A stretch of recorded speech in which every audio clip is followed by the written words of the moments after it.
हरि ओम ओम ओम ओम श्री परमात्मने नमः।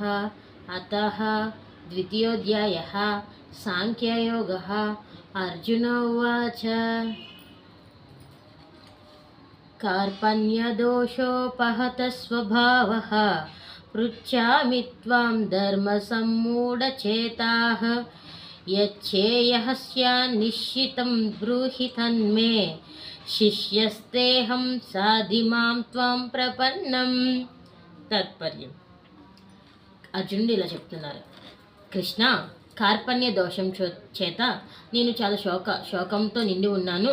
నాకు ఏది మంచిదో ఏది చెడో తెలియట్లేదు.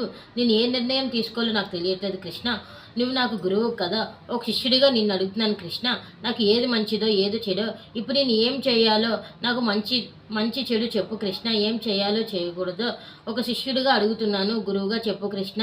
నాకైతే ఎటువంటి ఈ దోషాల చేత ఈ శోకంతో ఈ బాధతో ఎటువంటి నిర్ణయాలు తీసుకోలేకపోతున్నాను. నేను తీసుకున్న నిర్ణయాలు సరైనవో కాదో కూడా నాకు తెలియట్లేదు.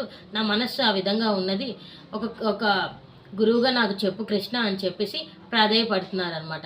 అప్పుడు శ్రీకృష్ణ పరమాత్మ శిష్యుడు ప్రశ్న వేయగానే జవాబు ఇస్తేనే కదండి దానికి విలువ ఉంటుంది, అర్థం కూడా ఉంటుంది. కాబట్టి శ్రీకృష్ణ పరమాత్మ వెంటనే తర్వాత వచ్చే శ్లోకంలో తన యొక్క జవాబుని చెప్తున్నారనమాట. ఏ విధంగా ఉండాలి, ఏ విధంగా చెప్తారు. ఇది ఈరోజు శ్లోకం యొక్క తాత్పర్యం. హరి ఓ